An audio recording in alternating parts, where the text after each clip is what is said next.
itu beliau baru balik dari Jayapura. Saya dikabari jam 12:30. Pak Habil ini dalam panggilan saya dengan beliau, mereka dari awal beliau panggil saya Ade. Beliau WA saya, Ade kepala, kakak sudah tiba di Jakarta, mohon perintahnya. Kemudian hari Rabu kami berjumpa, kami rapat dengan Menko Marinvest dengan lintas kementerian di Hotel Oriental, ya Bang Mo ya, Hotel Oriental ya, di Jakarta Pusat. Di mana di situ kita berbicara tentang investasi, salah satu di antaranya investasi dari Australia ke Papua. Dengan Pemda Provinsi Papua yang dipimpin oleh Kepala Dinas, yang dipimpin oleh Pak Asisten PLH Sekda Pak Muhammad Musaad, kemudian Kepala Dinas SDM dan beberapa Kepala Dinas. Jam 12:30 hari Rabu kami makan sampai 2:30 penuh dengan canda ketawa. Kemudian kami menunjuk beliau dan SK-nya baru saya tanda tangan hari Rabu sore jam 5 sebagai ketua tim percepatan investasi untuk Papua dan Papua Barat. Kemudian mereka membuat jadwal hari Kamis, konon katanya mau rapat di BKPM dengan staf khusus Pak Eka. Ini Pak Eka coba berdiri, ini mitranya beliau sebagai staf khusus juga di BKPM. Janjiannya jam 3 sore. Saya rapat RDP anggaran di Komisi 6 DPR RI, saya balik jam 2. Kemudian saya belum makan siang, saya menelpon, suruh ajudan telepon Pak Abel. Sering karena kami makan siang bareng di ruangan. Jam 2:30 ditelepon, handphonenya udah nggak dijawab. Masuk tapi tidak dijawab.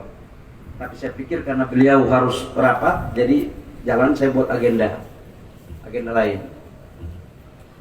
Jam 7 tepat saya lagi memimpin rapat dengan beberapa kementerian terkait dengan investasi Korea.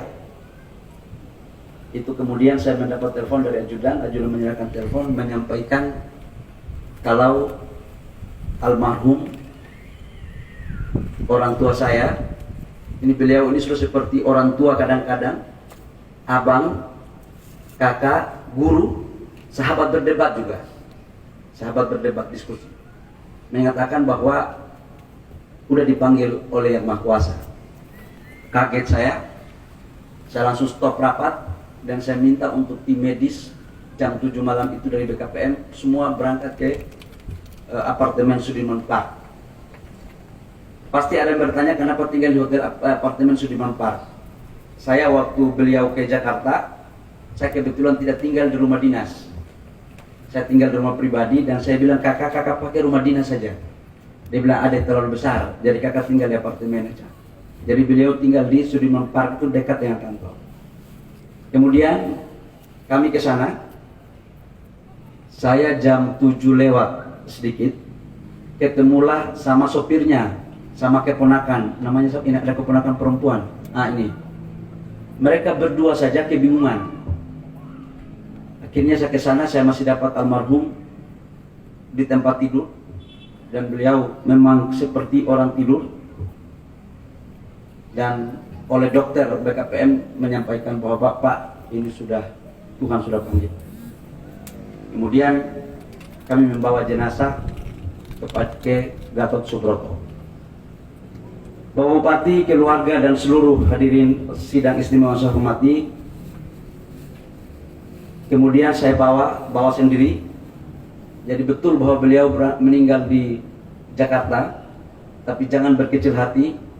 Bukan orang Jakarta yang mengurus beliau, tapi orang yang mengurus beliau adalah orang-orang yang beliau kaderkan sejak awal untuk mengurus beliau ketika beliau pergi bukan di tanah Papua. Jadi jangan perlu ada kecil hati. Dan saya koordinasi dengan Popi terus proses sampai dengan permandian, kemudian almarhum harus komunikasi pakai apa, saya komunikasi terus sama Popi sebagai anak perempuannya. Kemudian oleh kedokteran menyampaikan saya cek supaya tidak ada fitnah. Saya bilang cek rekam medisnya. Saya telepon Menteri Kesehatan untuk saya minta spesial dicek rekam medisnya. Jangan sampai ada kesan isu macam-macam lagi. Nanti dibilang penyakit ini lagi. Ternyata almarhum meninggal dengan penyakit serangan jantung. Hari Rabu beliau sehat sekali. Beliau bikin saya happy, ketawa, cerita dulu-dulu di Gunung Merah ini. Cerita masa lalu saya dan beliau di tempat ini. Di tempat ini. Beliau pergi begitu cepat. Manusia boleh berencana, tapi tidak bisa mengalahkan rencana Tuhan yang lebih indah dari apa yang direncanakan oleh manusia.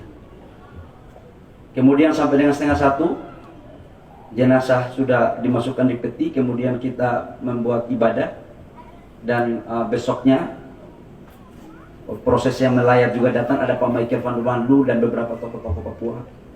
Sampai dengan tadi malam kita berangkat.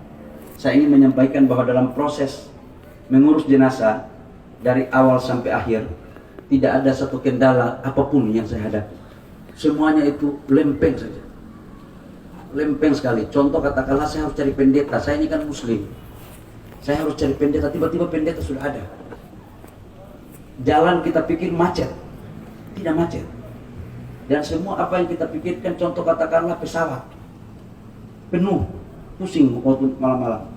Tapi Tuhan membuka pikiran saya untuk harus telepon Wakil Menteri BUMN. Akhirnya dapat Garuda malam ini. Jadi itu mungkin kalau saya, orang tua-tua saya dari fak-fak itu mengatakan bahwa kalau orang baik meninggal, itu selalu ada jalan-jalan baik yang untuk mengantarkan sampai dengan tempat peristiwa terakhir.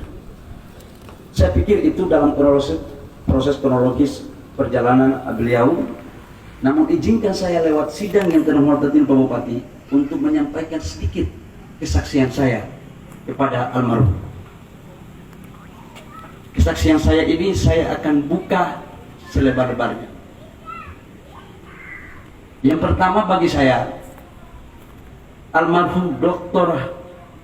Habel Milkeswa SOS MM bukan hanya sebagai pemimpin besar yang mempunyai visi dan memimpin banyak suku yang tidak pernah membedakan suku-suku, yang tidak pernah membedakan agama antara satu dengan yang lain di Kabupaten Jayapura. Dan bagi saya adalah Kakak Habel adalah guru saya. Saya harus jujur mengatakan dalam forum yang terhormat ini, andaikan pun di saat tahun 2002 setelah saya jadi aktivis, kemudian tidak Kakak Habel bina saya, belum tentu saya bisa masuk menjadi anggota kabinet di pemerintahan Presiden Joko Widodo. Kakak Habel begitu baik dalam diri saya. Banyak hal suka maupun duka. 18 tahun saya berjalan sama almarhum. Pasang surut, persoalan politik, persoalan ekonomi, kami dua hadapi dengan baik. Saya pikir banyak hal yang harus kita bicarakan tentang beliau. Saya kemarin menyampaikan bahwa andaikan pun saya harus ukir cerita tentang saya sama almarhum, 4-5 judul buku pun tidak akan cukup. Tapi satu hal saya ingin mengatakan bahwa almarhum Pak Habel Milkeswa adalah seorang bupati terbaik yang konsepnya tentang pemberdayaan kampung yang dipakai oleh negara yang sekarang menjadi dana desa. Dana desa itu adalah diawali dari dana pemberdayaan kampung yang beliau lakukan lewat Otsus tahun 2006, kemudian Departemen Dalam Negeri melakukan studi banding, dan itulah cikal bakal lahirnya Undang-Undang Desa dan Dana Desa. Saya pikir tidak perlu kita memungkiri. Saya kemarin mengatakan bahwa seorang pemimpin, keberhasilannya itu bukan diukur dari seberapa banyak materi yang dipegang atau seberapa penghormatan orang ketika dia masih berkuasa. Tapi seorang pemimpin yang hebat itu akan meninggalkan legasi. Dan legasi itu akan ada ketika orang itu akan pergi, baru mulai bermunculan pengakuan-pengakuan. Dan hari ini saya melihat dari bandara sampai ke sini, ibu-ibu penjual bakso di pinggir-pinggir jalan datang hormat jenazah almarhum dengan tetesan air mata. Dan saya pikir pikiran-pikiran besar beliau harus menjadi inspirasi bagi kita semua. Kakak, selamat jalan. Kakak, kau begitu baik. Ketika saya menelpon beliau untuk bantu saya menjadi staf khusus di BKPM, Beliau bilang bahwa adik kakak sudah tidak kuat. Saya bilang, kakak yang dorong saya ke Jakarta. Saya merasa belum cukup ilmu birokrasi saya. Kakak harus bantu saya. Dan dia bilang, iya deh, kakak bantu kakak. Saya mohon maaf, harus 3 bulan beliau bersama saya. Dan saya harus berpulang, beliau sudah menjadi almarhum. Saya mohon maaf. Kakak selamat jalan, mohon maaf. Semoga kakak ditempatkan di tempat siswa Tuhan yang paling mulia. Amal ibadah kakak semoga menjadi penyelamat kakak di alam yang lain. Demikian kurang yang mohon maaf. Wabillahi taufiq wal hidayah. Wassalamualaikum warahmatullahi wabarakatuh. Shalom dan salam sejahtera untuk kita semua.